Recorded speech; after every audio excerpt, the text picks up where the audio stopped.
রয়েছে যা আমাদের মর্যাদাকে বৃদ্ধি করে এবং আমাদের পাপকে মিটিয়ে দেয়। তার মধ্য থেকে অন্যতম একটি ইবাদত হলো আমাদের নবী মুহাম্মদুর রাসূলুল্লাহ সাল্লাল্লাহু আলাইহি ওয়াসাল্লামের প্রতি সালাত এবং সালাম পাঠ করা। এটা ছোট্ট একটা বাক্য বা ছোট্ট একটা দোয়া রাসূলের প্রতি যদি কোনো ব্যক্তি করে তাহলে তার মর্যাদা কি রয়েছে সেটা কম বেশি আমরা সকলেই জানি। আমরা জেনেছি যে রাসূলুল্লাহ সাল্লাল্লাহু আলাইহি ওয়াসাল্লামের উপরে সালাত এবং সালাম পাঠকারী ব্যক্তি আল্লাহর পক্ষ থেকে 10 বার সালাত এবং সালাম প্রাপ্ত হয়ে থাকে। আল্লাহুম্মা সাল্লি ওয়া সাল্লিম ওয়া বারিক আলা নবিয়িকা মুহাম্মদ। আজকের জুমার খুতবার বিষয়বস্তু হবে যে রাসূলুল্লাহ সাল্লাল্লাহু আলাইহি ওয়াসাল্লামের প্রতি সালাত এবং সালাম আমরা কোন কোন মুহূর্তগুলোতে পাঠ করব বা এর দিক নির্দেশনা সম্পর্কে যা রয়েছে সংক্ষিপ্ত পরিসরে আপনার কাছে সেই জিনিসগুলো পেশ করার চেষ্টা করব ইনশাআল্লাহ। যেমনটা বলেছি যে যতগুলো কল্যাণকর দিক রয়েছে তার মধ্যে একটা কল্যাণকর ইবাদত হলো রাসূলুল্লাহ সাল্লাল্লাহু আলাইহি ওয়াসাল্লামের উপরে সালাত এবং সালাম পাঠ করা। কিছু আছে বিশেষ সময়, যেই সময়তে আমরা রাসূলুল্লাহ সাল্লাল্লাহু আলাইহি ওয়াসাল্লামের উপরে সালাত এবং সালাম পাঠ করা ফরজ, এটা আমাদের কর্তব্য। যদি আমরা না করি তাহলে আমরা অনেক বড় ক্ষতিগ্রস্ত হব। যেমন এই 5 ওয়াক্ত সালাত, 5 ওয়াক্ত সালাতে রাসূলের প্রতি সালাত এবং সালাম পাঠ করা, তাকে সালাম দেওয়া এবং তার প্রতি সালাত করা, এটা আমাদের উপরে ফরজ। যদি কোনো ব্যক্তি এটা না পড়ে তাহলে তার নামাজ বাতিল হয়ে যাবে। তো এটা হচ্ছে ফরজ, এটা আমাদের উপরে কর্তব্য। আর উপরন্তু আল্লাহ সুবহানাহু ওয়া তাআলা আমাদেরকে আদেশ করেছেন। কোরআনে 2 রকমের আয়াত আপনি পাবেন, এক ইয়া আইয়ুহান নাস, আরেক হলো ইয়া আইয়ুহাল্লাযিনা আমানু। তো আজকের মূল খুতবার বিষয়বস্তুই আমার এটা হতো যে আয়াতগুলোতে আল্লাহ বলেছেন ইয়া আইয়ুহাল্লাযিনা আমানু, এই সম্বোধন করে যখন কোনো আয়াত কোরআনে আছে সেই আয়াতগুলোকে সব থেকে বেশি আপনাকে প্রাধান্য দিতে হবে। এই মর্মে ইবনে কাসির রাহিমাহুল্লাহ তিনি একটা উক্তি পেশ করেছেন যে আব্দুল ইবনে মাসউদ রাদিয়াল্লাহু তাআলা আনহুকে কিছু ব্যক্তিরা উপদেশ চেয়েছিলেন এবং বলেছিলেন আহাদ আলাইয়া, আমাদের কাছ থেকে কিছু অঙ্গীকার গ্রহণ করুন বা আমাদেরকে কিছু উপদেশ দিন। তখন তিনি বলেছিলেন কুল্লা মা সামিআতা মিনাল কোরআন ইয়া আইয়ুহাল্লাযিনা আমানু, কোরআনের যেখানে আল্লাহ বলেছেন ইয়া আইয়ুহাল্লাযিনা আমানু সেই আয়াতগুলোকে আরেহনা সামআকা বা সামআকুম, তোমরা সেই আয়াতগুলোর ক্ষেত্রে কানকে সজাগ করে নেবে, তোমাদের কানকে শ্রবণ শক্তিকে সজাগ করে নেবে। কেন? ফাখায়রুন ইয়া'মুরু বিহি আও শাররুন ইয়ানহাহু আন, হয় আল্লাহ সুবহানাহু ওয়া তাআলা এই আয়াত এইভাবে সম্বোধন করে হয় তোমাকে অনেক গুরুত্বপূর্ণ কল্যাণকর কোনো কিছুর আদেশ করবেন, অথবা এমন কিছু অনিষ্ট বা অকল্যাণকর সেই বিষয় থেকে তোমাকে অবশ্যই নিষেধ করা হয়েছে, এমন তুমি দেখতে পেলে। তো আশ্চর্যের ব্যাপার হলো আব্দুল ইবনে মাসউদ রাদিয়াল্লাহু তাআলা আনহু এই দৃষ্টিভঙ্গি কত সূক্ষ্ম এবং কত চমৎকার। বাস্তবিকই এমনটাই। আমি যখন থেকে এই উক্তিটা পেয়েছি তখন আমি নিজেও একটু দেখেছি সেই আয়াতগুলোর মধ্যে কি আসলেই এমন কিছু আছে। কোরআনে প্রায় 90-এরও অধিক আয়াত রয়েছে যেখানে আল্লাহ বলেছেন ইয়া আইয়ুহাল্লাযিনা আমানু। আয়াত শুরুই হয়েছে এই বাক্য দিয়ে, এমন আয়াত পাবেন আপনি 89টা, আর মাঝখানে কতক কতক জায়গায় ইয়া আইয়ুহাল্লাযিনা আমানু শব্দ রয়েছে, মিলিয়ে আপনি প্রায় 90 পার হয়ে চলে যাবে। তো আল্লাহ সুবহানাহু ওয়া তাআলা ইয়া আইয়ুহাল্লাযিনা আমানু বলে যে সবচেয়ে গুরুত্বপূর্ণ আদেশগুলো দেন তার 2-একটা আয়াত আপনার কাছে আমি কোট করি। যদিও আজকের এটা বিষয় ছিল না, এটা আমি রেডি করতে পারিনি, এটা আরেকটা খুতবায় পেশ করব, কিন্তু আমি মনে পড়ে গেল সেজন্য বলি।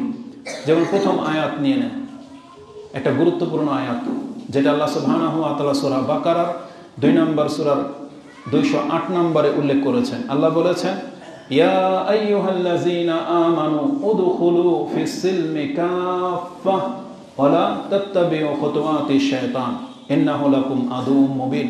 হে ঈমানদাররা, যারা নিজেদেরকে ঈমানদার বলে দাবি করো, তুমি ইসলামে পরিপূর্ণতার সাথে প্রবেশ করো, আর শয়তানের পদাঙ্ক অনুকরণ করো না, কারণ সে তোমাদের প্রকাশ্য শত্রু। তাহলে এই আয়াতের মধ্যে কত গুরুত্বপূর্ণ আদেশ করা হয়েছে। আল্লাহ সুবহানাহু ওয়া তাআলার গুরুত্বপূর্ণ আদেশগুলোর মধ্যে থেকে আল্লাহ বলেছেন, ইয়া আইয়ুহাল্লাযীনা আমানু আনফিকু মিম্মা রাযাকনাকুম মিন ক্বাবলি আইয়াতিয়া ইয়াউমুন লা বাইউন ফীহি ওয়ালা খুল্লাতুন ওয়ালা শাফাআ ওয়াল কাফিরুনা হুমুজ যালিমুন। যেটা আপনি সূরা বাকারার 254 নম্বর আয়াতে পেয়ে যাবেন। আয়াতুল কুরসির এক আয়াত আগেই এটা, তার মানে আয়াতুল কুরসির আগের আয়াতই হচ্ছে এটা। আল্লাহ বলেছেন, হে ঈমানদাররা, তোমরা ওই দিন আসার আগেই তোমাকে আমি যে রিজিক দিয়েছি তা থেকে খরচ করো, যেই দিন কোনো বেচা বিক্রি চলবে না, যেই দিন কোনো অন্তরঙ্গ বন্ধু এগিয়ে আসবে না, আর যেই দিন তোমার সুপারিশ করার জন্য কেউ এগিয়ে আসবে না। মানে বিচার যখন শুরু হবে তখন আপনার চারপাশে শূন্য আর শূন্য দেখতে পাবেন, কেউ সেখানে থাকবে না। ওই দিনে যদি আপনাকে উপকার করতে পারে তাহলে সেটা আপনার দান সদকা আপনাকে উপকার করতে পারে। আনফিকু, তুমি খরচ করো, আমি আল্লাহ তোমাকে যে রিজিক দিয়েছি তা থেকে। তাহলে এটা 254-তে রয়েছে। আল্লাহ বলেছেন, ইয়া আইয়ুহাল্লাযীনা আমানু কুতিবা আলাইকুমুল কিসাস ফিল কাতলা, আমি তোমাদের উপরে কিসাসকে ফরজ করেছি। আল হুররু বিল হুর, আল আবদু বিল আবদ, আল উনসা বিল উনসা। মানে হে ঈমানদাররা, তোমাদের উপরে কিসাসকে ফরজ করা হলো, তোমাদের হত্যার বদলে হত্যা করতে হবে। যে যাকে যেভাবে হত্যা করবে, যে যাকে যেভাবে আঘাত করবে তাকে বিচারে ওইভাবে আঘাত করা হবে, পুরুষ পুরুষে, মহিলা মহিলা, এভাবে। তাই এর মধ্যে ওয়াফিল কিসাসে হায়াতুন ইয়া উলিল আলবাব, আল্লাহ এমনটাও বলেছেন যে এই কিসাসের মধ্যে তোমাদের জীবন আছে। মানে একটা চোরকে ধরতে পারলে যদি হাত কেটে নেওয়া হয়, এই সমাজে চুরি করা বন্ধ হয়ে যাবে। একজন মানুষকে যদি আরেকজন মানুষ হত্যা করে, ওকে ধরে হত্যা করে দেওয়া হবে, তাহলে এই জমিনে হত্যার কাজ আর হবে না। এইভাবে আল্লাহ বলেছেন এর মধ্যে তোমাদের জীবন আছে। তাহলে এটাও আল্লাহ শুরু করেছিলেন ইয়া আইয়ুহাল্লাযীনা আমানু বলে, যেটা আপনি সম্ভবত 178 নম্বর আয়াতে পেয়ে যাবেন।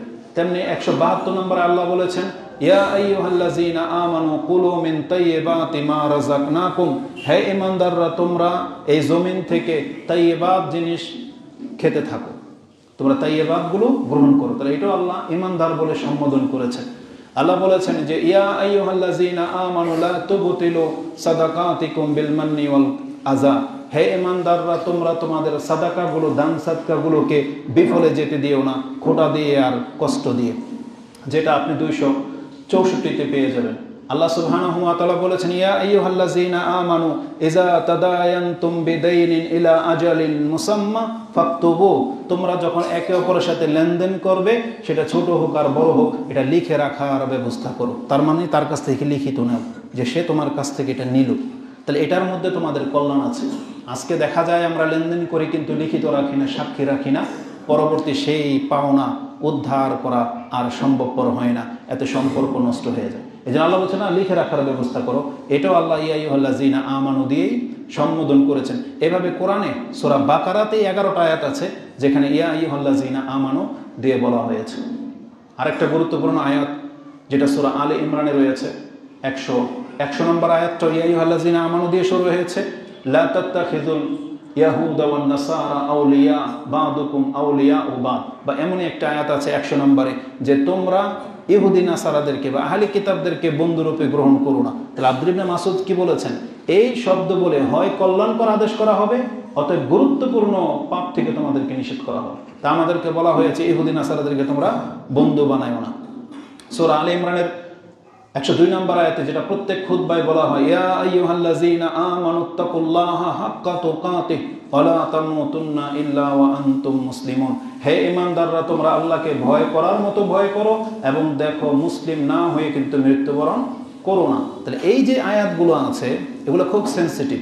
যেমন আল্লাহ সুবহানাহু ওয়া তাআলা সূরা আলে ইমরান 130 নম্বর আয়াতে বলেছেন, ইয়া আইয়ুহাল্লাযীনা আমানু লা তাকুলুর রিবা আদআফাম মুদাআফা, হে ঈমানদাররা, খবরদার, তোমরা চক্রবৃদ্ধি হারে কোনো সুদের কাজ কারবার করো না, মানে তোমরা সুদ খেও না। এবং সূরা বাকারাতে আল্লাহ বলেছেন, ইয়া আইয়ুহাল্লাযীনা আমানুত্তাকুল্লাহা ওয়া যারু মা বাকিয়া মিনার রিবা, হে ঈমানদাররা, তোমরা আল্লাহকে ভয় করো এবং সুদের যে কাজ কারবার আছে সেটা বন্ধ করো, থামাও। ইন কুনতুম মুমিনিন, যদি তুমি মুমিন হয়ে থাকো, যেটা আপনি সূরা বাকারার 200 সম্ভবত 74 নম্বরে আপনি পেয়ে যাবেন, বা 74 বা 78-এ। তো এইভাবে অসংখ্য আয়াত আছে। আল্লাহ সুবহানাহু ওয়া তাআলা সূরা মাইদার প্রথমে বলেছেন, ইয়া আইয়ুহাল্লাযীনা আমানু আউফু বিল উকুদ, হে ইমানদাররা তোমরা তোমাদের কৃত অঙ্গীকার ওয়াদা এটা পুরা করো। বান্দার সাথে কৃত ওয়াদা পুরা করো, আর তোমার রবের সাথে আল্লাহর সাথে যে ওয়াদা করেছো সেটাও তুমি পুরা করো। আল্লাহ সুবহানাহু ওয়া তাআলা বলেছেন, ইয়া আইয়ুহাল্লাযীনা আমানু কু আনফুসাকুম ওয়া আহলিকুম নারা, হে ইমানদাররা তুমি নিজেকে এবং তোমার পরিবারকে বাঁচাও।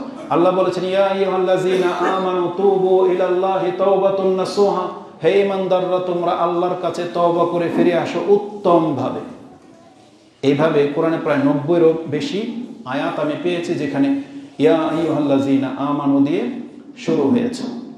ঠিক তেমনই একটা আয়াত সূরা আহজাব 33 নম্বর সূরা 56 নম্বর আয়াতে আল্লাহ বলেছেন, ইন্নাল্লাহা ওয়া মালাইকাতুহু ইউসাল্লুনা আলান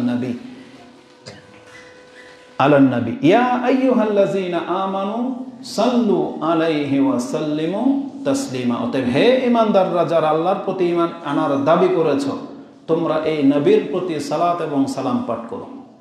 এটা সূরা আহজাবের 56 নম্বর আয়াতে আল্লাহ সুবহানাহু ওয়া তাআলা উল্লেখ করেছেন। এটা অত্যন্ত গুরুত্বপূর্ণ একটা হুকুম আমাদের জন্য, যাতে করে আমরা অনেক বেশি কল্যাণ হাসিল করতে পারি। আর এটা হলো আমাদের উপর রাসূলুল্লাহ সাল্লাল্লাহু আলাইহি ওয়াসাল্লামের হক, মানে এটা তার প্রাপ্য। আমরা রাসূলের প্রতি সালাত সালাম পাঠ করব, এটা আমাদের উপরে রাসূলের হক। যদিও এটা তার অধিকার, কিন্তু এর সব থেকে বড় ফয়দা আমাদেরই। মানে এটা রাসূলের অধিকার মনে হচ্ছে আপনি তাকে অধিকার দিলেন, কিন্তু জেনে নেন এই অধিকার দিলে এই বেনিফিট সব থেকে বেশি আমরাই প্রাপ্য হব। কিভাবে? প্রথমত, যখন আল্লাহ সুবহানাহু ওয়া তাআলা ও ফেরেশতাদের কথা রয়েছে তখন আমাদেরকে জানতে হবে এই সালাত শব্দের মানে কি। এটা একটু বলে নেই, তারপর আমরা আমাদের মূল বক্তব্যের দিকে চলে যাব। সালাত শব্দ সম্পর্কে যেটা আমরা পেলাম, এই সালাত শব্দের অর্থ বিভিন্ন বর্ণনার অনুযায়ী এই শব্দের মধ্যে একসাথে রয়েছে ক্ষমা, রহমত, বরকত এবং মর্যাদা বৃদ্ধির উপায়। মানে সবগুলো এই সালাত শব্দের মধ্যে রয়েছে। আর সালামের মধ্যে শান্তি রয়েছে। তার মানে সালাত এবং সালামের মধ্যে কি আছে? আল্লাহ তাকে ক্ষমা করুক, তার উপর রহম করুক, তার উপরে শান্তি নাযিল করুক, তাকে বরকত দেখ, তার মর্যাদা বৃদ্ধি করুক, তার উপরে দয়া করুক।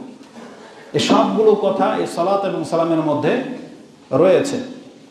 তো তিনটা উদ্দেশ্যে সালাতকে পেশ করা যেতে পারে। কালা ইবনু আব্বাস রাদিয়াল্লাহু তাআলা আনহুমা তিনি এর ব্যাখ্যা করেছেন, ইউসাল্লুন তার মানে ফেরেশতারা যে রাসূলের উপরে সালাত পাঠ করে, ইউবাররিকুন তার মানে তারা তার বরকতের দোয়া করে।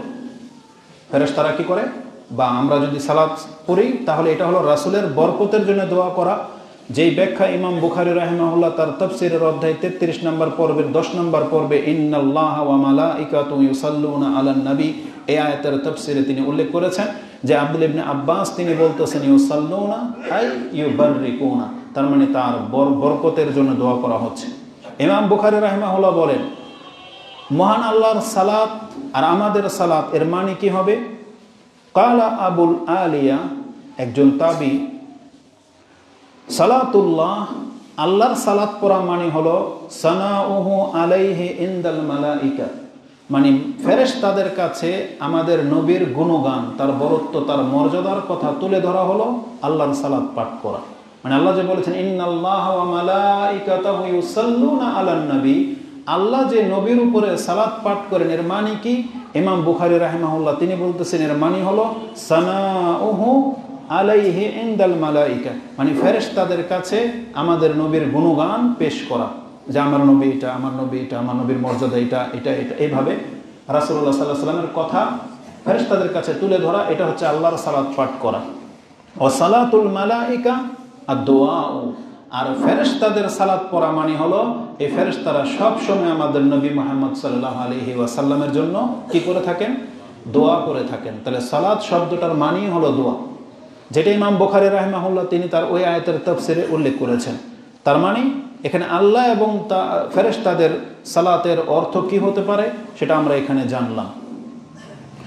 এটাও ছিল এই আয়াতের সরল অর্থ। এখন আমরা সেটা কিভাবে করব? এখন আমাদেরকে বলা হয়েছে যে সাল্লু আলাইহি ওয়া সাল্লিমু তাসলিমা, অতএব হে ঈমানদাররা তোমরাও রাসূলের প্রতি সালাত পাঠ করো এবং সালাম পাঠ করো। এখন আমরা এটা কিভাবে করব, এটা এখন আমাদেরকে শিখাবে রাসূলুল্লাহ সাল্লাল্লাহু আলাইহি ওয়াসাল্লাম। ফাকালা লাহু বাশির ইবনু সাদ, আমারানা আল্লাহু তাআলা আন নুসাল্লিয়া আলাইকা ইয়া রাসূলুল্লাহ। তার নাম হচ্ছে বাশির ইবনু সাদ। তিনি বলতেছেন, ইয়া রাসূলুল্লাহ, আল্লাহ তো আমাদেরকে আদেশ করেছেন যে তোমরা রাসূলের উপরে সালাত পাঠ করো, নুসাল্লি আলাইকা। কালা ফাসাকাতা রাসূলুল্লাহ সাল্লাল্লাহু আলাইহি ওয়াসাল্লাম, কারণ তাকে জিজ্ঞাসা করা হয়েছিল ফাকাইফা নুসাল্লি আলাইকা, তা আল্লাহ তো আমাদেরকে আদেশ করেছেন যে নবীর উপরে সালাত পড়ো, কিন্তু কিভাবে পড়ো এটা তো আল্লাহ শিখান নাই। তখন এইভাবে যখন জিজ্ঞাসা করা হয়েছে রাসূলুল্লাহ সাল্লাল্লাহু আলাইহি সাল্লামকে, তখন রাসূলুল্লাহ সাল্লাল্লাহু আলাইহি সাল্লাম চুপ হয়ে গেলেন, কিছু বলছেন না। হাত্তা তামান্নায়ান্না আন্নাহু লাম ইয়াসআলু সুম্মা ক্বালা রাসূলুল্লাহ সাল্লাল্লাহু আলাইহি ওয়াসাল্লাম ইলা আখির হাদিস। তিনি এমন ভাবে থেমে গেলেন, কেন যেন আমাদের মনে হচ্ছিল যে এই প্রশ্নটা করা মনে ঠিক হয়নি, কারণ রাসূল সাল্লাল্লাহু আলাইহি ওয়াসাল্লাম অসন্তুষ্ট হয়ে গেছেন, বা এই প্রশ্নটা করা মনে আমার উচিত হয়নি। এই হাদিসটা পাবেন আপনি মুসলিমের 4 নম্বর অধ্যায়, হাদিস হচ্ছে 793। তার এই চুপ থাকা মানে এটা হচ্ছে ওহী নাজিল হওয়া ব্যাপার রয়েছে, কারণ রাসূল সাল্লাল্লাহু আলাইহি ওয়াসাল্লাম চুপ থাকতেন না। অপর বর্ণনায় রয়েছে আন আবি সাঈদিন আল খুদরি ক্বালা কুলনা, আমরা বললাম, ইয়া রাসূলুল্লাহ হাযা তাসলিম ফাকাইফা নুসাল্লি আলাইকা, আমরা তো সালাম কিভাবে দিতে হয় আপনাকে সেটা তো আমরা শিখেছি। কোথায় শিখেছি? আত্তাহিয়াতু লিল্লাহি ওয়াস সালাওয়াতু ওয়াত তাইয়্যিবাত, তারপরে কি বলি? আসসালামু আলাইকা আইয়ুহান নবী ওয়া রাহমাতুল্লাহি ওয়া বারাকাতুহু। তা আল্লাহ তো সালাত এবং সালাম বলেছেন, তো সালাম তো আমরা শিখলাম, তো কাইফা নুসাল্লি আলাইকা, তাহলে সালাতটা কিভাবে আপনার উপরে পড়বো, এটা ইমাম বুখারীর ভাষা, যেটা ইমাম বুখারী এই কিতাবুত তাফসীরে উল্লেখ করেছেন, যেটা আপনি 4797 মানে 4797 নম্বরে পেয়ে যাবেন। তাহলে বুখারী এবং মুসলিমের এই হাদিসের এই শব্দগুলো কি? আল্লাহুম্মা সাল্লি ওয়া বারিক ওয়া আলা নবিয়িকা মুহাম্মদ। কুলু, তখন রাসূলুল্লাহ সাল্লাল্লাহু আলাইহি ওয়াসাল্লাম আমাদেরকে শিক্ষা দিলেন যে কিভাবে তার উপরে সালাত পাঠ করতে হয়। কুলু, তোমরা বলো, আল্লাহুম্মা সাল্লি আলা মুহাম্মদ ওয়া আলা আলি মুহাম্মদ কামা সাল্লাইতা আলা ইব্রাহিম ওয়া বারিক আলা মুহাম্মাদিন ওয়া আলা আলি মুহাম্মাদিন কামা বারাকতা আলা আলি ইব্রাহিম ফিল আলামিন ইন্নাকা হামিদুম মাজিদ ওয়াসসালামু কামা কাদ আল্লিমতুম। এটা হচ্ছে রাসূলের প্রতি দুরূদ পাঠ করা। অনেকের মনে হয়তো দ্বিধা হচ্ছে, এখানে দুই একটা শব্দ আপনার সাথে মিলে নাই। এই হাদিস কিন্তু মুসলিমে আছে, 793 তে রয়েছে এই হাদিসটি। আরেকটা বর্ণনায় বুখারীতে রয়েছে যে তোমরা বলবে আল্লাহুম্মা সাল্লি আলা মুহাম্মদ আবদিকা ওয়া রাসূলিকা কামা বারাকতা আলা ইব্রাহিমা ওয়া আলা আলি ইব্রাহিমা ওয়া ফি রিওয়ায়াতিন ইন্নাকা হামিদুম মাজিদ। এটার মধ্যে হামিদুম মাজিদ নাই মুসলিমের মধ্যে, বুখারীতে হামিদুম মাজিদ আছে। এখন আমরা এই 2-3টা হাদিসকে জড়ো করি। বুখারীতে হচ্ছে 4797 এবং 6357, এই 3টা হাদিসকে এখন আমরা জোড়া দেব। তার মানে আমরা যেভাবে বলি এটা 2-3টা হাদিসের মিশ্রণ। কি বলি? আল্লাহুম্মা সাল্লি আলা মুহাম্মদ ওয়া আলা আলি মুহাম্মদ কামা সাল্লাইতা আলা ইব্রাহিম ওয়া আলা আলি ইব্রাহিম ইন্নাকা হামিদুম মাজিদ। এই ইন্নাকা হামিদুম মাজিদ সব হাদিসে নাই, কিন্তু কোন এক বর্ণনায় আছে। তারপরে ইন্নাকা হামিদুম মাজিদ ওয়া বারিকা আল্লাহুম্মা বারিক আলা মুহাম্মদ ওয়া আলা আলি মুহাম্মদ কামা বারাকতা আলা ইব্রাহিম ওয়া আলা আলি ইব্রাহিম ইন্নাকা হামিদুম মাজিদ। এইভাবে আছে এক বর্ণনা, যেটা আমরা জানি। কিন্তু সব হাদিস মিলালে কি হবে? ফিল আলামিন। ওই যে বারিক আলা ইব্রাহিম যখন বলবেন তখন কি আছে সাথে? ফিল আলামিন। আপনি যেমন পুরো বিশ্বের উপরে ইব্রাহিমের পরিবারে বরকত দিয়েছেন, তেমনি মুহাম্মদ সাল্লাল্লাহু আলাইহি সাল্লামের পরিবারেও তেমন বরকত দান করেন। কারণ জেনে নেন, ইব্রাহিম আলাইহিস সালাম এমন এক ব্যক্তি, তার মতন মর্যাদা পৃথিবীর কারো নাই। আমাদের নবীকেও পৃথিবীতে অতটা মর্যাদা দেওয়া হয়নি যতটা ইব্রাহিমকে দেওয়া হয়েছে। কারণ দেখেন, আমাদের নবীকে শুধু আমরা মানি, কিন্তু ইব্রাহিম আলাইহিস সালামকে আমরাও মানি, ইহুদিরাও মানে, খ্রিস্টানরাও মানে, এবং মক্কার কুফফাররাও মানত, মক্কার মুশরিকরাও মানত। তার মানে ইব্রাহিমকে নবী হিসাবে মানে সব ধর্মের লোক, শুধু হিন্দুরা ছাড়া। হিন্দু বৌদ্ধ এগুলো তো কোনো ধর্মই না, এগুলো তো পরে বানানো হয়েছে। মানে আসমানি কিতাবধারীর যত ধর্ম আছে, 4টা কিতাবের অনুসারী সবাই ইব্রাহিম আলাইহিস সালামকে মানে, এতটা মর্যাদা তার আছে। এই জন্য আল্লাহ বলেছেন আমি তাকে পুরো পৃথিবীর মধ্যে সম্মান দিয়েছি। যদিও তার উপরে আমাদের নবীর সম্মান, কিন্তু এটা দুনিয়াতে বহাল হয়নি, কারণ এই ইহুদি নাসারারা মেনে নেয়নি। কিন্তু আল্লাহ সুবহানাহু ওয়া তাআলা আমাদের নবীর সেই সম্মানটাকে কোথায় ফিরিয়ে দিবেন? কিয়ামতের মাঠে। সেখানে রাসূল থাকবেন সবার উপরে, তার হাতে থাকবে হামদ, প্রশংসার ঝান্ডা। রাসূল বলেছেন আমার হাতে থাকবে প্রশংসার ঝান্ডা, এবং আমার পায়ের নিচে সমস্ত মানুষকে জমা করা হবে। রাসূল বলেছেন যে আনা হাশিরুন ইউহশারুন নাসু আলাইয়া ইলাইয়া কাদামি, বলা হয়েছে সমস্ত মানুষকে আমার পায়ের নিচে জমা করা হবে। তার মানে কি, রাসূল সাল্লাল্লাহু আলাইহি ওয়াসাল্লামকে এমন একটা কুরসি বা মিম্বর দেওয়া হবে, সেখানে সেই মিম্বরের নিচে হবে আমরা দাঁড়িয়ে থাকবো। রাসূল সাল্লাল্লাহু আলাইহি ওয়াসাল্লাম মিম্বরের উপর থাকবে, যেভাবে ইমাম দাঁড়িয়েছে আপনারা কিন্তু নিচে। হাসরের মাঠে রাসূলকে এমন জায়গা দেওয়া হবে যেখানে তিনি দাঁড়াবেন, আর সব থাকবে তার পায়ের নিচ বরাবর। এই জন্য রাসূল বলেছেন সবাইকে আমার পায়ের নিচে জমা করা হবে। কিন্তু এটা ওই কবর মাজার পূজারীদের মতো আমরা ভাববেন না যে তার মানে আমরা মনে রাসূল সাল্লাল্লাহু আলাইহি ওয়াসাল্লামের পায়ে মনে লুটাই পড়বো না, এরকম না। এটা হচ্ছে মর্যাদা দেওয়া হয়েছে রাসূলুল্লাহ সাল্লাল্লাহু আলাইহি ওয়াসাল্লামকে। তো পৃথিবীতে ইব্রাহিম আলাইহিস সালামের সম্মান ছিল ফিল আলামিন, একবারে পুরো পৃথিবীর উপরে। এই জন্য এই দুরূদের মধ্যে এই কথাটা রয়েছে। তা আমরা যে দুরূদ পড়ি একই কথা, এখানে হাদিসের দুই একটা শব্দ শুধু বাড়তি রয়েছে, পারলে ওগুলোকে জুড়িয়ে দিবেন, না পারলে যেমনটা পড়তেছেন তেমনটাই পড়বেন। তাহলে এটা হচ্ছে রাসূলের উপরে সালাত পাঠ করার নিয়ম, যেটা আমরা সাধারণত কোথায় নামাজে পড়ে থাকি।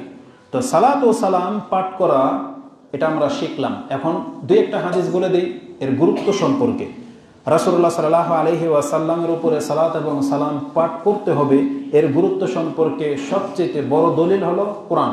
কারণ আল্লাহ নিজে বলেছেন ইয়া আইয়ুহাল্লাযীনা আমানু সাল্লু আলাইহি ওয়া সাল্লিমু তাসলিমা, তোমরা রাসূলের প্রতি সালাত এবং সালাম পাঠ করো। কিন্তু আল্লাহ শেখায় নাই কিভাবে বলতে হবে আর কখন কখন বলতে হবে, এটা আল্লাহ শেখায় নাই। শুধু আল্লাহ বলে দিয়েছেন যে তুমি তোমার নবীর উপরে সালাত এবং সালাম পাঠ করো। তাহলে এই আয়াতকে বাস্তবায়ন করতে হলে এখন আমাদেরকে কি করতে হবে? আমাদের রাসূলের শিক্ষা নিতে হবে। আর আহলে কোরআন যারা, এই ভ্রষ্ট যারা, তারা প্রমাণ করুক যে সালাত এবং সালাম ওরা কিভাবে পড়বে রাসূলুল্লাহ সাল্লাল্লাহু আলাইহি ওয়াসাল্লামের উপরে। কারণ আল্লাহ সুবহানাহু ওয়া তাআলা এই ব্যাপারে কিছুই বলেনি, কখন পড়তে হবে, কতটুকু পড়তে হবে, কিছুই বলেনি। তাহলে আহলে কোরআনের এই আয়াতকে বাস্তবায়ন করতে পারবে না, তাহলে এদের গুমরাহির এটা একটা প্রমাণ। তো আমরা ইতিপূর্বে জানলাম যে কিভাবে সালাত এবং সালাম পড়তে হয়। আর সালাত ব্যতীত এমন কিছু মুহূর্ত রয়েছে যেখানে আমাদেরকে এটা ব্যবহার করতে হবে। কারণ আমরা প্রথম জেনেছি আল্লাহ যখন বলেছেন সালাত এবং সালাম পাঠ করো, তাহলে আমরা জানি এর 1 নাম্বার স্থান কোথায়? 5 ওয়াক্ত সালাতে। এমনকি যে কোনো নামাজে, যে কোনো নামাজ আত্তাহিয়াত আর দুরূদ ছাড়া হবে না। আহলে সুন্নাহ ওয়াল জামাত কোরআন সুন্নাহর অনুসারীদের কাছে এটা হচ্ছে নামাজের রুকুন। শেষ বৈঠকে তাশাহুদ পড়া এবং দুরূদ পড়া, এটা কি নামাজের রুকুন। আর রুকুন ছুটে গেলে কি হয় বলেন? নামাজ বাতিল হয়ে যায়। কোনো ব্যক্তি যদি বসলো কিন্তু আত্তাহিয়াতও পড়লো না, দুরূদও পড়লো না, এর নামাজ কি হয়ে যাবে? বাতিল হয়ে যাবে। কিন্তু হানাফি সমাজে পড়া লাগে না, এতটুকু সময় বসলেই নাকি নামাজ হয়ে যায়। আবার এরাই বলে আমরা নাকি রাসূলের প্রতি দুরূদ পড়ি না, বুঝেন? তো চোরের মার বড় গলা, যেটাকে কথায় বলে আর কি। তো কথা হচ্ছে যে এই আয়াতের প্রতি সবচেয়ে বেশি কোরআন সুন্নাহর অনুসারীরাই আমল করে থাকে। কারণ আমাদের নিয়ম নীতি হলো নামাজে দুরূদ পড়া ফরজ, রুকুন, এটা ছেড়ে দিলে নামাজ বাতিল হয়ে যাবে। আর 4 রাকাত বিশিষ্ট বা 2 তাশাহুদ বিশিষ্ট নামাজে প্রথম বৈঠকে আত্তাহিয়াত পড়া সাথে দুরূদ পড়া, এটা হচ্ছে ওয়াজিব। মানে কেউ যদি দুরূদ পর্যন্ত না পড়ে সমস্যা নাই, বা আত্তাহিয়াত পর্যন্ত পড়তেই হবে। তবে আমি যতগুলো বর্ণনা পেয়েছি তাতে দেখতে পাচ্ছি ইচ্ছা করে আমাদেরকে আত্তাহিয়াতের সাথে দুরূদ পড়া উচিত। কারণ আল্লাহ 2টা আদেশ করেছিলেন, কিন্তু সাল্লু আলাইহি ওয়া সাল্লিমু তাসলিমা, তোমরা সালাত এবং সালাম পাঠ করো। কিন্তু আমরা একটা পড়ি, শুধু আত্তাহিয়াত পড়ে উঠে যাই। যদিও এটা আব্দুল্লাহ ইবনে মাসউদ থেকে বর্ণিত আছে বিদায় এটাকে আমরা সবাই ধরে নিয়েছি। তবে উত্তম হবে তার সাথে সময় হলে আপনি দুরূদটাও পড়ে নেওয়া। অনেকে আবার প্রশ্ন করেন যে ভুলে যদি আমরা দুরূদ পড়ে ফেলি তাহলে আমার নামাজ কি বাতিল হয়ে যাবে, সাজদা করতে হবে? তাহলে আপনার প্রশ্নের জবাব এখানে আছে। বরং এটা তো ভুল নাই, বরং এটাই হওয়া উচিত ছিল যে আপনি 2 বৈঠকেই আত্তাহিয়াত এবং দুরূদ পুরোটাই পড়বেন। এখন এটা আমি জায়েজ না জায়েজ ফতোয়া লাগাচ্ছি, এটা বড়দের কাছ থেকে নিয়ে নেবেন। তবে আমি ব্যক্তিগতভাবে এটাই পছন্দ করি, আর আমি এটাই অধিকাংশ সময় করে থাকি। আত্মীয়তার সাথে দুরূদ পর্যন্ত আমি পড়ি, কারণ আমার কাছে যথেষ্ট দলিল আছে। এটা একটু পরে আসবে, আপনারাও পেয়ে যাবেন ইনশাআল্লাহ। তো নামাজে আমরা কতটা দুরূদ পড়ব সেটা আমরা জেনে নিলাম। আল্লাহুম্মা সাল্লি ওয়া সাল্লিম আলা রাসূলিকা মুহাম্মদ নবীনা মুহাম্মদ। হ্যাঁ, তো কিভাবে তা করব এই মর্মে সালাফদের থেকে বিভিন্ন বর্ণনা আসছে। খুব শর্ট ভাবে কিভাবে রাসূলের প্রতি দুরূদ পড়া যায় তার একটা বাক্য হলো আল্লাহুম্মা সাল্লি ওয়া সাল্লিম আলা রাসূলিকা মুহাম্মদ, এটা একটা শব্দ। আর আরেকটা শব্দ হচ্ছে আল্লাহুম্মা সাল্লি ওয়া সাল্লিম আলা নবীনা মুহাম্মদ। দুইভাবে পড়া যায়, এটা সালাফদের থেকে বর্ণনা আসছে। এবং আরো পড়া যায় তার নাম শুনলেই বা বললেই সাল্লাল্লাহু আলাইহি ওয়াসাল্লাম। তাহলে আল্লাহ যেহেতু দুইটার শব্দ বলেছেন সালাত এবং সালাম, তো এটা সহজেই হয়ে যাচ্ছে যে মুহাম্মাদুর রাসূলুল্লাহ সাল্লাল্লাহু আলাইহি ওয়াসাল্লাম। তাহলে সালাত সালাম দুইটাই আছে। তাহলে এটাকেও আমাদের সালাফগণ থেকে এসেছে, এটাও স্মরণ রাখতে হবে যে এখানে দুইটি আদেশ ছিল, আর সালাত এবং সালাম দেওয়ার মাধ্যমে দুইটাই কিন্তু পুরা হয়ে যাচ্ছে। তাই শুধু সালাত বলা যথেষ্ট হবে না, শুধু সালাত, যেমন রাসূলুল্লাহ সালাতুল্লাহি আলাইহি এভাবে অনেকে বলে, এটা যথেষ্ট হবে না। ইমাম নববী রাহিমাহুল্লাহ তিনি বলেন ইজা সাল্লা আলান নবী সাল্লাল্লাহু আলাইহি সাল্লাম, যখন তোমরা রাসূলের প্রতি সালাত আদায় করবে বা সালাত পড়বে, ফালা ইয়াক্তাসিরু আলা আহাদিহিমা ফালা ইয়াকুল, এটাকে যেন শর্ট করা না হয়, সেজন্য এমনটা না বলে সাল্লাল্লাহু আলাইহি ফাকাত, মানে এতটুকু যেন না বলে। আর ওয়ালা ইয়াকুলু আলাইহিস সালাম, যেমন আমরা কি বলি ইব্রাহিম আলাইহিস সালাম বলি না কিনা, সারা আলাইহিস সালাম আমরা বলি না, এটা রাসূলের ক্ষেত্রে চলবে না। শুধু সালাম বললেন মুহাম্মাদুন আলাইহিস সালাম বা রাসূলুল্লাহ আলাইহিস সালাম, আলাইহিস সালাম যথেষ্ট না, কারণ আল্লাহ দুইটা বলেছেন সালাত এবং সালাম। আর আপনি যদি বলেন আলাইহিস সালাম তাহলে শুধু সালাম দিলেন, সালাত কই? এই জন্য ইমাম নববী বলতেছেন সাল্লাল্লাহু আলাইহি এতটুকু চলবে না, আবার আলাইহিস সালামও চলবে না, আপনাকে পুরো বাক্যটা বলতে হবে। কেননা যেহেতু আল্লাহ দুইটা কথা বলেছেন সাল্লু আলাইহি ওয়া সাল্লিমু তাসলিমা, ফাল আউলা তিনি বলতেছেন এই আয়াতের ভিত্তিতে সবচেয়ে প্রাধান্যযোগ্য বাক্য হবে আইয়াকুল, তুমি কথা বলবা সাল্লাল্লাহু আলাইহি ওয়া সাল্লিমা তাসলিমান। তিনি আবার তাসলিমান শব্দটা যোগ করে দিয়েছেন, কারণ আল্লাহ সুবহানাহু ওয়া তাআলা ওখানে তাসলিমা উল্লেখ করেছেন। এজন্য আমাদেরকে যেন বলতে হবে মুহাম্মদুর রাসূলুল্লাহ সাল্লাল্লাহু আলাইহি ওয়া সাল্লিমা তাসলিমান। তিনি তাসলিমা পর্যন্ত নিয়ে আসছেন, এটা ইমাম নববী রাহিমাহুল্লাহর মত, চাইলে এটা ব্যবহার করতে পারে।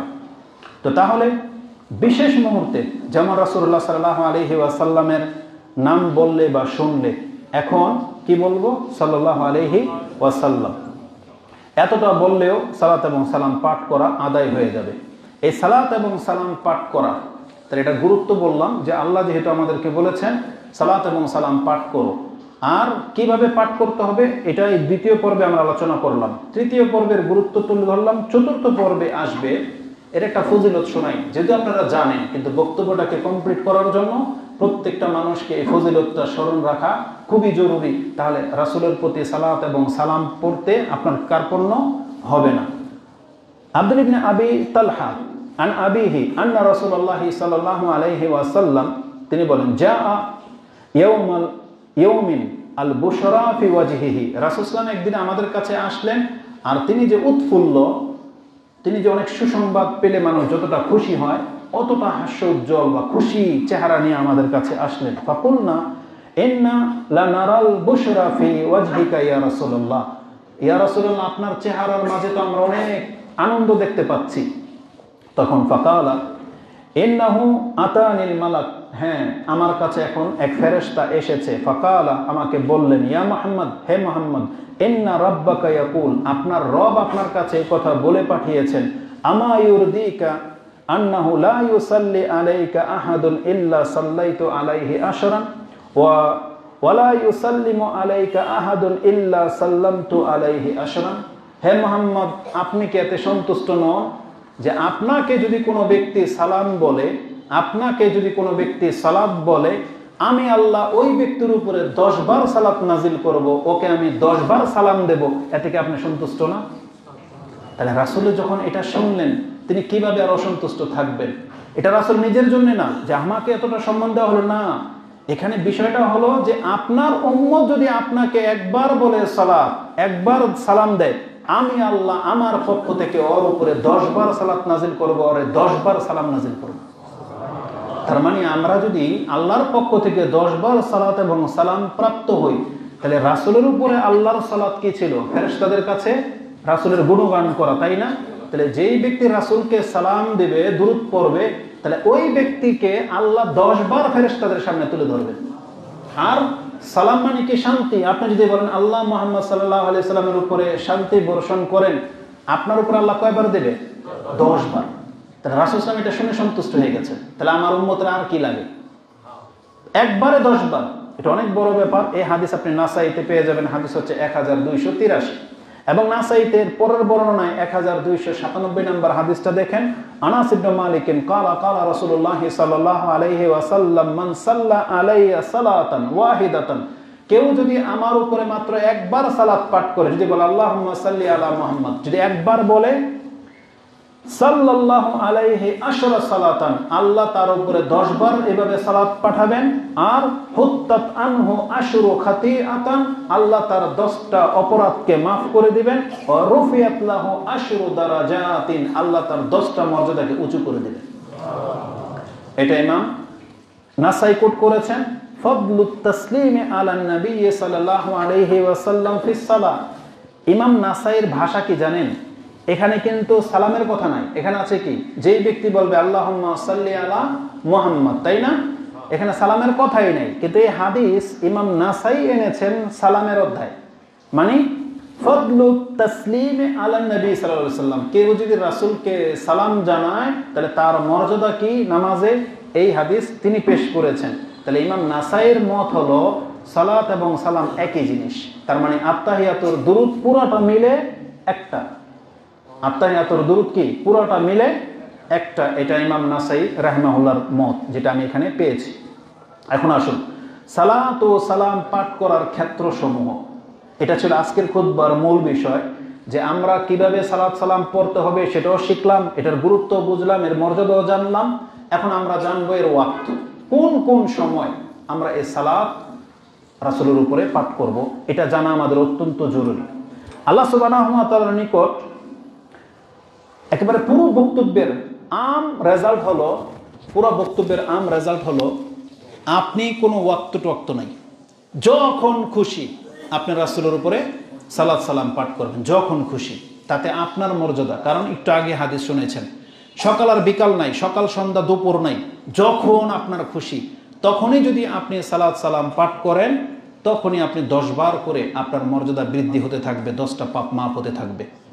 10 বার আপনি আল্লাহর পক্ষ থেকে সালাত এবং সালাম প্রাপ্ত হতে থাকবেন, এবং যখনই করেন তা আল্লাহ সুবহানাহু ওয়া তাআলার নিকট পৌঁছে যায়। দোয়ার একটা বৈশিষ্ট্য হলো, আমরা যে কোনো দোয়া যখন করি তখন এটা আল্লাহর কাছে পৌঁছে যায়, যে কোনো দোয়া।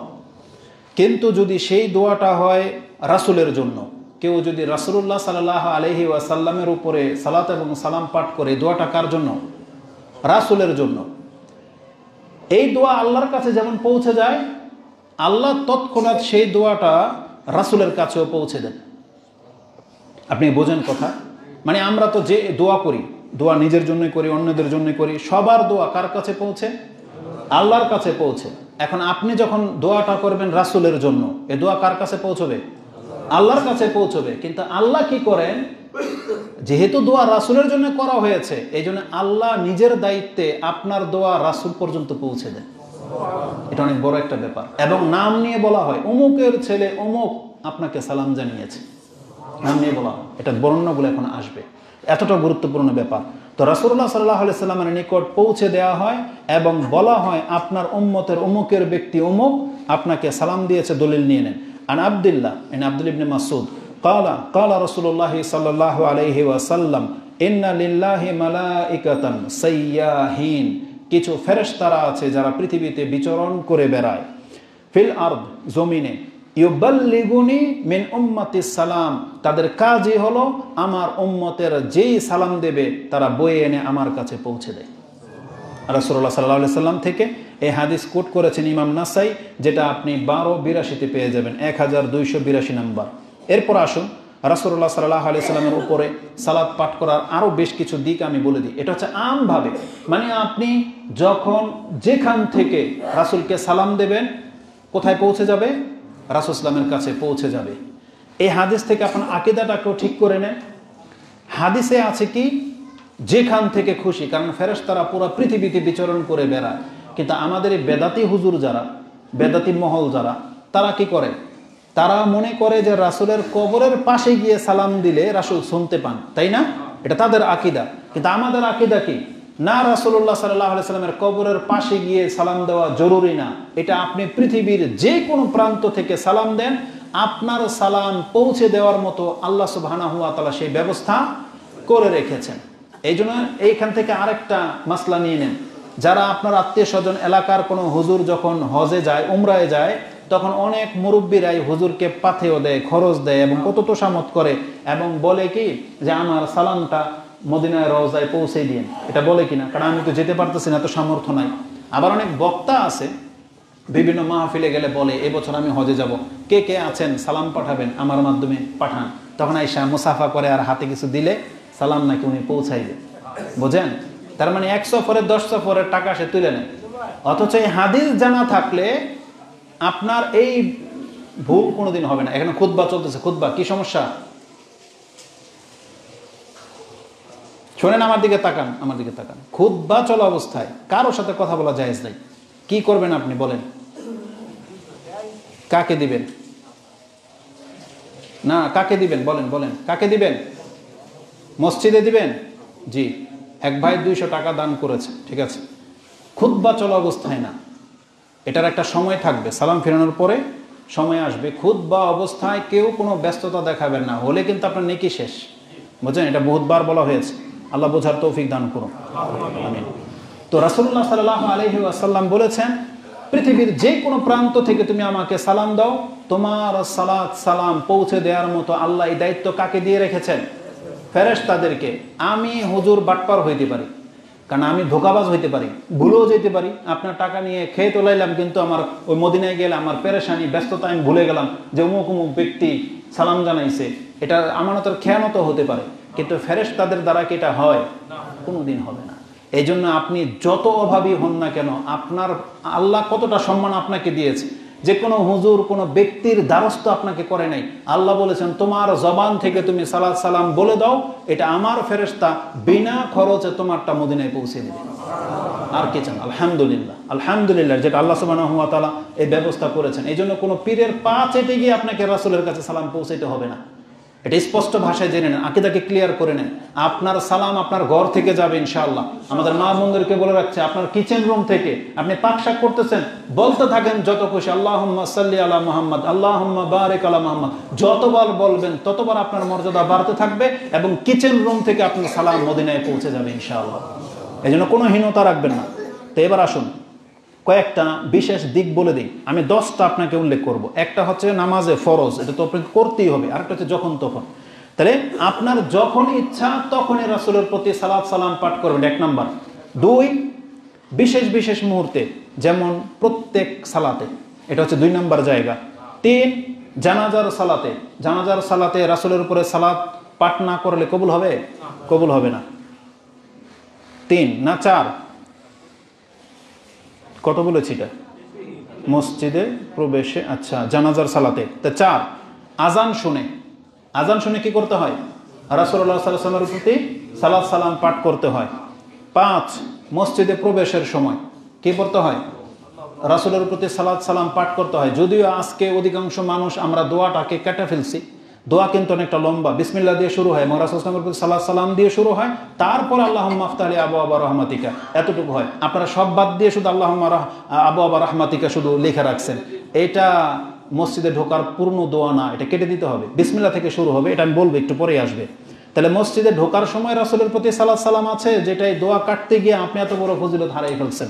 এবং মসজিদ থেকে বের হওয়ার সময়ও রাসূলের প্রতি সালাত সালাম পড়ার কথা আছে। সকাল সন্ধ্যার জিকিরে রাসূল সাল্লাল্লাহু আলাইহি ওয়াসাল্লামের প্রতি 10 বার করে সালাত সালাম পড়ার কথা আছে, তবে হাদিসের সনদে দুর্বলতা আছে, এটাও বলে দিলাম আপনাকে। জুমার দিনে, এটা হাদিস সহিহ, জুমার দিনে কি করতে হবে? অধিক মাত্রায় রাসূল সাল্লামের প্রতি সালাত সালাম পাঠ করতে হবে। জুমা এবং যে কোনো খুতবায় রাসূলের প্রতি কি করতে হয়? সালাত সালাম পাঠ করতে হয়। এই জন্য আমরা খুতবা দাঁড়াইলেই রাসূলের প্রতি কিন্তু দুরূদ পড়ি। বিয়ের খুতবাতে পড়া হয়। এখন যে কোনো খুতবা 2-3 জন নিয়ে কথা বলবেন, ওই বৈঠকে আপনাকে রাসূলুল্লাহ সাল্লাল্লাহু আলাইহি ওয়াসাল্লামের প্রতি আপনাকে সালাত সালাম পাঠ করতে হবে। এটা হচ্ছে 8 নম্বর। 9 হচ্ছে ক্ষমা ও ইস্তিগফার এবং দোয়ার শেষে আপনার একাকিত্ব যে দোয়াগুলো আছে ওই দোয়া শেষ করবেন রাসূলের উপরে সালাত সালাম দিয়ে। যেমন বিতরের দেখবেন, বিতরে যখন ইমামরা কুনুত পড়ে তখন সবার শেষে কিন্তু রাসূলের প্রতি সালাত সালাম পাঠ করে। তাহলে এটা হচ্ছে আপনার দোয়া কবুল হওয়ার গ্যারান্টি। মানে আপনি যে দোয়া করলেন, যে ইনভলভের ভিতরে দোয়াটা ভরলেন, এটাকে আঠা লাগিয়ে দিলেন দুরূদ দিয়ে, বুঝেন? রাসূলের প্রতি দুরূদ দিয়ে যখন আঠা লাগিয়ে দিবেন, এটা সরাসরি প্যাকিং হয়ে যাবে, এই দোয়ার এদিক সেদিক যাবে না। কারণ রাসূল সাল্লাল্লাহু আলাইহি ওয়াসাল্লাম এইভাবেই বলেছেন যে দোয়াটাকে আটকিয়ে দেওয়া হয় সালাত এবং সালাম দিয়ে, এবং এটা আল্লাহর কাছে খুব দ্রুত চলে যায়। তো এই বর্ণনাগুলো আছে। 10, 11 হচ্ছে রাসূলুল্লাহ সাল্লাল্লাহু আলাইহি ওয়াসাল্লামের কবরের পাশে যদি যাওয়ার কারো সম্ভব হয়ে যায়, তাহলে সেখানে গিয়ে দাঁড়িয়ে রাসূল সাল্লাল্লাহু আলাইহি ওয়াসাল্লামকে সরাসরি সালাত এবং সালাম বলবেন, এটারও প্রমাণ আছে। এবং 11, 12 হচ্ছে দুশ্চিন্তা ও বিপদাপদে পড়লে রাসূলের প্রতি দুরূদ পড়ার কথা রয়েছে। তাহলে আপনি যদি আপনার বিপদে বসে চিন্তা দুশ্চিন্তার কাউকে গালাগালি না করে যদি রাসূলের প্রতি সালাত এবং সালাম পড়তে থাকেন না, যত পড়বেন আপনার দুশ্চিন্তা তত বেশি দূর হবে এবং আপনার মর্যাদা উঁচু হতেই থাকবে। এই বর্ণনাগুলো রয়েছে। এখন আমি যদি দলিল দেই অনেকটা দেরি হয়ে যাবে। নামাজেরটা ছেড়ে দিলাম, নামাজে যেহেতু পড়েন এটা আমি ছেড়ে দিলাম, এটা দলিল লাগবে না। তবে একটা বিশেষ কারণে দলিল লাগবে, কারণ আপনাদের মনের প্রশান্তির দরকার। দেখেন, নামাজে যখন আমরা দোয়া করি, অধিকাংশ মানুষের দোয়া কবুল হচ্ছে কি হচ্ছে না আপনি পেরেশান থাকেন।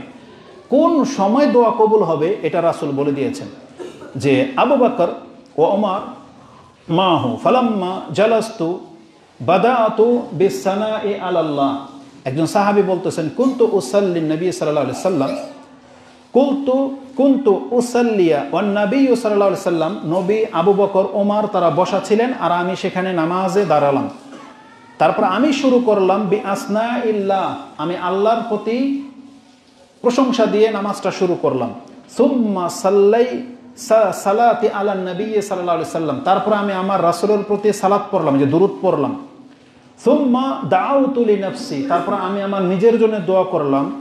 তখন ফাকালা রাসূলুল্লাহ সাল্লাল্লাহু আলাইহি সাল্লাম সাল তুতা, তার মানে আবু বকর, ওমর, রাসূল সাল্লাম মসজিদে বসায়, পাশে একজন ব্যক্তি নামাজ পড়তেছে। রাসূল শুনতে পেলেন যে এই ব্যক্তি নামাজে আত্তাহিয়াতু পড়েছে। আল্লাহকে আত্তাহিয়াতু কি বলি? আত্তাহিয়াতু লিল্লাহি ওয়াস সালাওয়াতু আত-তাইয়্যিবাত, এটা কি আল্লাহর প্রশংসা না?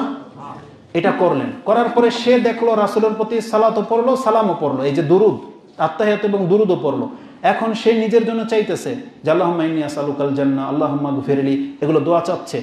তখন পাশে থেকে রাসূল তাকে বলতেছেন, চেতে থাকো পেতে থাকবা, চেতে থাকো দেওয়া হবে তোমাকে। তার মানে এখন তুমি দুরূদ পড়ে ফেলছো, এখন যত দোয়া করতে থাকো, তোমাকে এখন দেওয়া হবে। সাল তৌতা, তুমি চাইতে থাকো, তোমাকে এখন দেওয়া হবে। এই হাদিস আপনি পেয়ে যাবেন তিরমিজিতে 593 নম্বরে রয়েছে। তাহলে নামাজে আত্তাহিয়াতু দুরুদের পরের জায়গাটাই হচ্ছে দোয়ার জায়গা। আপনি দ্রুত সালাম ফিরিয়ে শেষ করে দিয়েন না, এখন যা চাওয়ার আছে আপনি চাইতে থাকেন।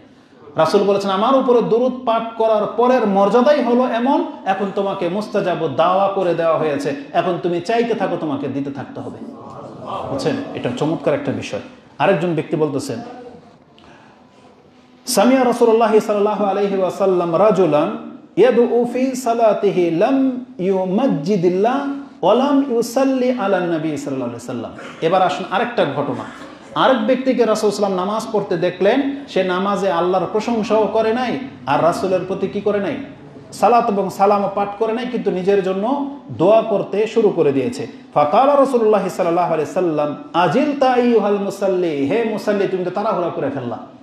তার মানে তুমি দোয়া করার ক্ষেত্রে তাড়াহুড়া করে ফেলেছো। সুম্মা আল্লিমাহুম রাসূল সাল্লাল্লাহু আলাইহি ওয়াসাল্লাম, তারপর রাসূল সাল্লাল্লাহু আলাইহি ওয়াসাল্লাম তাকে শিক্ষা দিলেন যে কিভাবে দোয়া করতে হয়, যে দোয়া করার আগে আরো কি কি করতে হবে শিক্ষা দিলেন।